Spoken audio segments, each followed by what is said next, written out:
Jumping into some fan questions here, sir. It's been a hell of a pod. We got through all the transfer news, preseason recap, season predictions. Let's hear what the fans are saying ahead of kickoff against Arsenal.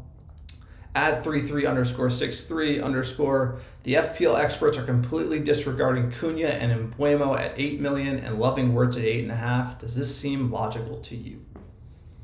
I've never been an FBL pro up and down. I think they're probably rating the fact that Wirtz is on a much, has been a much better team, EPL winning team. So they probably give him the edge there.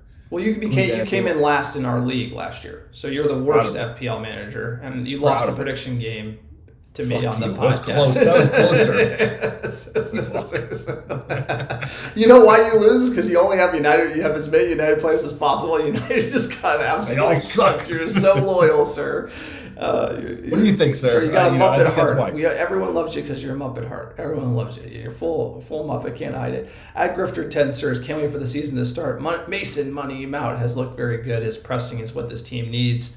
Amorim sending a strong message, not playing Rasmus a single minute. Yeah, we have to comment.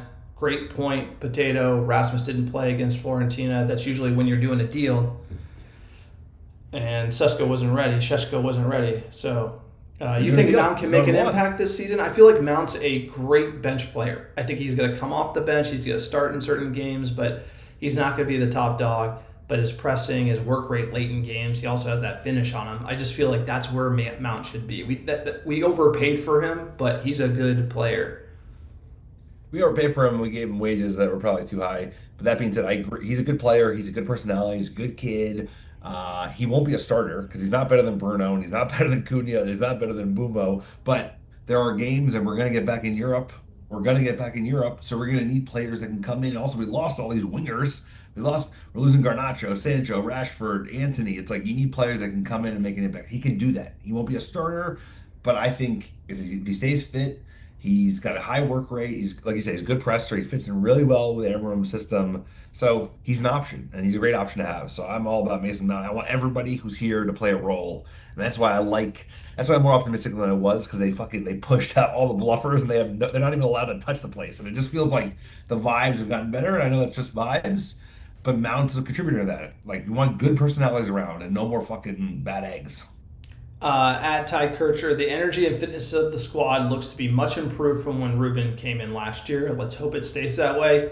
This is one I think we need to highlight, is that a lot of managers have mentioned fitness being a problem. This is the first manager where I actually see the improvement. It was usually like the manager overselling that we were fit, but if you actually look at the players, look at Casemiro, the manager was like, hey, you got to come in on this weight, you got to come in this fitness level. And United have been behind the eight ball. I haven't seen a man Klopp came in and did that to the Scouse Bastards. Yep. So it's good to see that Amorim came in and can at least do that. And I feel like once you can get the players under your thumb in a certain respect and get that core, I feel like Amorim's done a good job at that. It's a very intangible, that's not going to matter when Arsenal are playing us at home. But over the length of a season, you should see the improvement there, And has impact late. I mean, I think fitness really shows in the last quarter of the game, right? The last 15 minutes.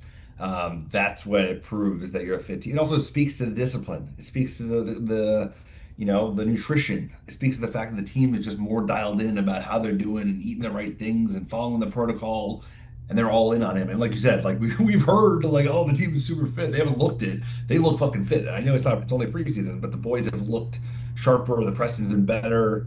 So I'm encouraged. But like you said, it doesn't matter for shit until we get on the 17th of August, sir, against the fucking Gunners. Let's take it to them. And let's show that we are fit by running them off the pitch for 90 minutes. Come on, United. At D_Cole. Come on. Full gas. Come on. Actually went and watched an hour of vids on Šeško. Hands up, my bad. Dude looks like a freak. Him and Mbumo and Cunha. Boom. Mbumo, sir, give me a boom.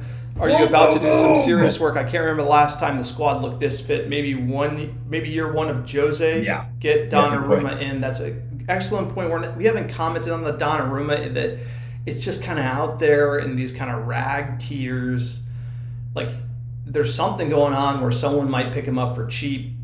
I think United, that's a keeper. I'm just kind of there's going to be some late magic in this window, I'm hoping. But it hasn't come out really concrete on Donnarumma, so we haven't really gone in just yet on that news.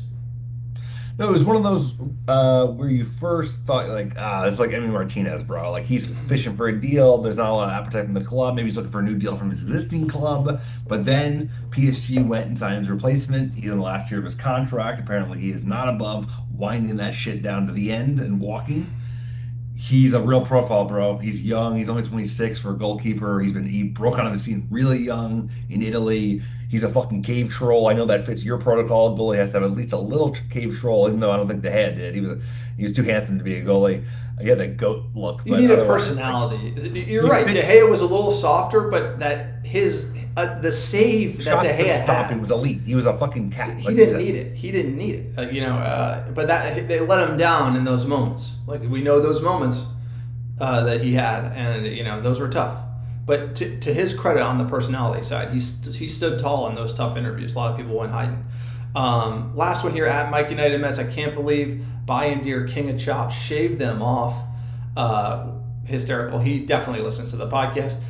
With the signings of Szczeszko, what are the top 3 footballing nations for loving tattoos? I'm thinking Argentina, Brazil, and Slovenia might be getting a look now. Argentina, number 1.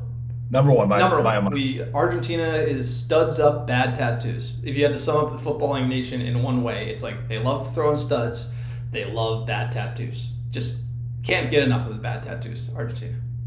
100%. They're number one. They're number one on a lot of metrics. We traveled there. So how long we spent in Argentina? A couple of weeks? 6 weeks, 5-6 weeks. Yeah, it's been a great country. Great country. Legendary. Country. But like you said, they're both like the wingiest footballers, but they're the dirtiest fucking footballers. I love that. Coming from North Jersey, baby. I feel like North Jersey and Argentina. We have same but different, bro. We have a connection. Look, that is it. That is the podcast. Alex and I are both remote on summer vacay with the family. Thank you for tolerating the remote setup. We do our best to get this podcast out. We will be live streaming the Arsenal match on our YouTube channel. Get over to YouTube, hit subscribe, like the channel.